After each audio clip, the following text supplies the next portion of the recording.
नमस्कार दोस्तों, online YouTube channel पर आपका स्वागत है। मैं शंकर लाल सैनी। दोस्तों, आज हम राजस्थान की घग्गर नदी के बारे में चर्चा करेंगे। दोस्तों, वर्तमान में जो है राजस्थान की ये जो घग्गर नदी है, पहले राजस्थान की 3 जिलों से बहा करती थी। वर्तमान में राजस्थान के ये पहले 2 जिलों से बहा करती थी, श्री गंगानगर व हनुमानगढ़, और वर्तमान में है ये अनूपगढ़ में भी जाती है। इस कारण से वर्तमान में ये 3 जिलों के अंतर्गत रहती है। तो दोस्तों, बात करें सबसे पहले इस नदी के उद्गम की, तो ये जो नदी है घग्गर, एक प्राचीन सरस्वती के स्थान पर बह रही है और माना जाता है कि पहले ऋग्वैदिक कालीन सरस्वती नदी का ये जो क्षेत्र था, उसी क्षेत्र से वर्तमान में ये घग्गर नदी बह रही है। तो दोस्तों, नंगा पर्वत से और नामचा पर्वत तक है, हिमालय का पूर्व पश्चिम विस्तार है। इसके बाद अराकान याम के नाम से ये उत्तर दक्षिण में है।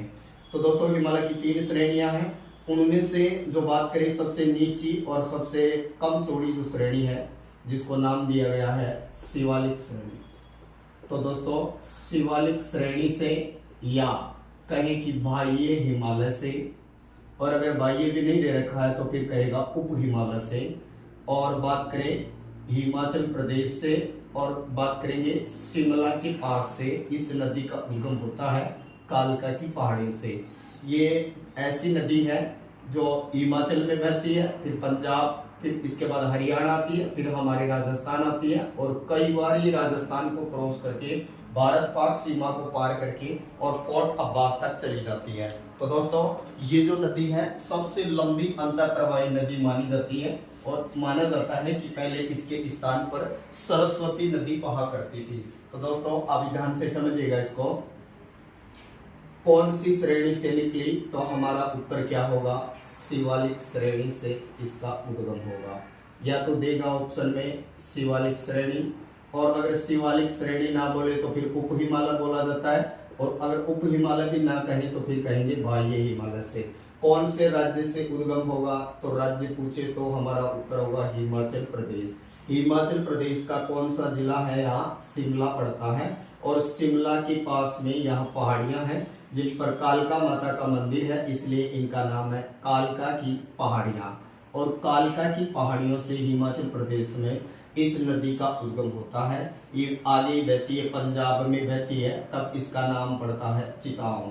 फिर इसके बाद में ये पंजाब से बहती हुई फिर ये हरियाणा के अंतर्गत प्रवेश कर जाती है, और हरियाणा के अंतर्गत इसके किनारे 2 सभ्यता प्रमुख स्थल मिलेंगे। याद रखिए, प्राचीन जो जगह मिला है राखीगढ़ी, ये भी इसी नदी के पास में मिला है। और इसके अलावा बात करें तो हरियाणा की एक और सभ्यता जिसका नाम है बनावली। तो हरियाणा में राखीगढ़ी, बनावली, ये कौन सी नदी के पास मिले हैं, तो घग्गर के पास ही मिले हैं। हरियाणा से क्रॉस करने के बाद में ये हमारे राजस्थान के अंतर्गत प्रवेश करती है, और राजस्थान के जिस जिले के अंतर्गत ये प्रवेश करेगी उस जिले का नाम है हनुमानगढ़। तो दोस्तों, राजस्थान के कौन से जिले से घग्गर नदी प्रवेश करती है, हनुमानगढ़ जिले से करती है। कौन से दिशा से करती है, तो याद रखिएगा उत्तर दिशा से प्रवेश करती है। और कौन से कस्बे से प्रवेश करेगी, तो यहाँ पर टीबी नाम का कस्बा है, टीबी नामक कस्बे से उत्तर दिशा से हनुमानगढ़ जिले से ये प्रवेश करती है। फिर आगे एक झील को भरती है, और उस झील का नाम है तलवाड़ा, जो राजस्थान की सबसे नीची झील मानी जाती है तलवाड़ा। तो तलवाड़ा झील को कौन भरता है, तो हमारा उत्तर होगा घग्गर। दोस्तों, इसी नदी के किनारे प्राचीन काल में कुछ सभ्यताएं विकसित हुई, जैसे रंगमहल। तो रंगमहल किस नदी किनारे मिला है, तो घग्गर। इसके अलावा कालीबंगा भी इसी के पास में मिला है। इसके अलावा बात करें तो पीलीबंगा, कालीबंगा हो गया, पीलीबंगा हो गया, एक रंगमहल हो गया। ये तीनों सभ्यताएं हैं इसी के पास में मिली हैं। इसी के पास में राजस्थान का सबसे प्राचीन दुर्ग जो माना जाता है भटनेर। तो भटनेर दुर्ग जो है वो भी किस नदी किनारे है, तो ये घग्गर नदी के किनारे है। हनुमानगढ़ से बहती हुई फिर ये आगे चली जाएगी श्री गंगानगर जिले में, और श्री गंगानगर जिले का जो है सूरतगढ़ जो एशिया का सबसे बड़ा कृषि फार्म माना जाता है, ये इसी नदी किनारे है। तो सूरतगढ़ किस नदी किनारे है, घग्गर नदी किनारे है। ये एशिया का सबसे बड़ा कृषि फार्म है, और ये श्री गंगानगर में है। श्री गंगानगर को भी कई बार ये पार कर जाती है, और फिर ये चली जाएगी अनूपगढ़, जिसका पुराना नाम है चुंगेर। तो दोस्तों, राजस्थान के 3 जिलों से बह रही है गंगानगर, हनुमानगढ़ और तीसरा हो गया अनूपगढ़। अनूपगढ़ में इसी के पास में है जैतसर कृषि फार्म है, जो एशिया का दूसरे नंबर का है। पहले नंबर का सूरतगढ़ है, ये भी इसी नदी किनारे है, और दूसरा जैतसर है, ये भी इसी नदी किनारे है। और दोस्तों अनूपगढ़ को भी ये कई बार पार करके और पाकिस्तान में एक जगह चली जाती है, जिस जगह का नाम है पोर्ट अब्बास। तो पाकिस्तान में ये कहाँ तक चली जाती है, रेड क्लिफ को पार करके पोर्ट अब्बास तक चली जाती है। और पोर्ट अब्बास में यहाँ इसका बहाव क्षेत्र है वो क्या कहलाता है, हकरा। तो दोस्तों ये जो घग्गर नदी है इसकी कुल लंबाई कितना किलोमीटर है, 465 किलोमीटर है। और याद रखिएगा घग्गर नदी का जो पाट है, घग्गर नदी का जो पाट है वो नाली कहलाता है, जबकि नाली अपर्दन कौन नदी करती है, चंबल नदी करती है नाली अपर्दन, जिसको लंबवत और अवनालिका अपर्दन भी कहा जाता है। ये नदी 465 किलोमीटर लंबी मानी जाती है। अब दोस्तों इस नदी के कुछ उपनाम मिलते हैं, जैसे इसको नाम दिया गया है लेटी हुई नदी। पूछे लेटी हुई नदी कौन है, तो घग्गर ही है। दूसरा बोले चितांग भी इसी को कहा गया है।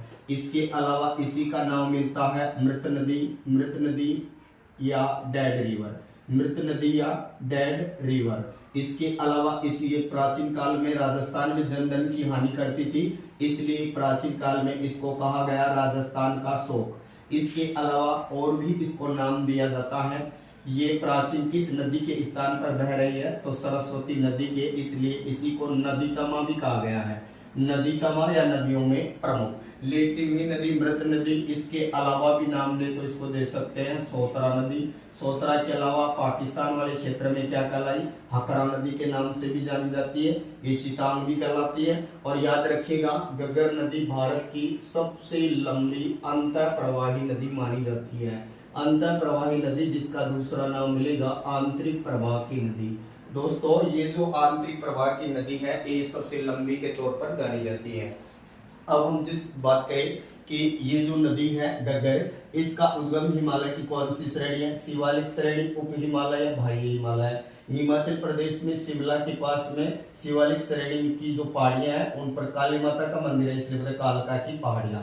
तो कालका की पहाड़ियों से इसका उद्गम हुआ, फिर ये पंजाब में बढ़ी, यहाँ चितांग कहलाई, फिर हरियाणा आई, यहाँ राखीगढ़ी मिला, बनावली मिला, ये यहाँ पर एक झील फुलटर झील को भी भरती है। इसके बाद में ये हनुमानगढ़ जिले के टीबी नामक कस्बे से प्रवेश करती है उत्तर दिशा से राजस्थान में, और आगे चलकर एक झील को भरती है तलवाड़ा, जो राजस्थान की सबसे नीची झील मानी जाती है।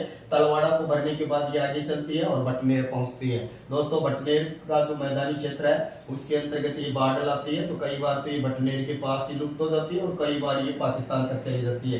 तो बटनेर जो दुर्ग है, जल दुर्ग है, ये इसी नदी के पास में मिला है, जिस पर सबसे ज्यादा विदेशियों ने आक्रमण किया है बटनेर दुर्ग पर, जबकि सबसे ज्यादा देशी आक्रमण आपके अजमेर के तारागढ़ पर हुए हैं, जबकि राजस्थान में दूसरा तारागढ़ है वो बूंदी के अंतर्गत है। बटनेर के पास ही बात करें कि ये नदी बहती है। इसके अलावा हनुमानगढ़ में इसके किनारे रंग महल है, कालीबंगा है, पीलीबंगा सभ्यता स्थल है, श्री गंगानगर का सूरतगढ़ शहर इसी के पास में, और सूरतगढ़ को एशिया का सबसे बड़ा कृषि फार्म भी माना जाता है। फिर ये श्री गंगानगर से बहती हुई अनूपगढ़ चली जाती है, जिसका पुराना नाम चुंगेर है, तो अनूपगढ़ इसी के किनारे बसा है। यहाँ जैतसर है जो एशिया का दूसरा बड़ा कृषि फार्म है, और फिर ये रेड क्लिफ को पार कर भारत पाक सीमा पार कर पाकिस्तान में कहाँ तक चले जाते हैं, पोर्ट अब्बास तक, जहाँ इसका बहाव क्षेत्र क्या कहलाता है, हकरा। इसकी कुल लंबाई कितना है, 465 किलोमीटर है, और घग्गर नदी के पाट को नाली कहा जाता है, और नाली अपर्दन करने वाली चंबल है, जिसको अवनालिका अपर्दन बोलते हैं। वैसे नाली भेड़ की एक नस्ल भी है। ये सबसे लंबी अंतर प्रवाही नदी है या आंतरिक प्रवाह की नदी है। इसके कुछ उपनाम है, जैसे लेटी हुई नदी, चितांग, मृत नदी, डेड रिवर, राजस्थान का शोक, सरस्वती, सोतरा, हकरा।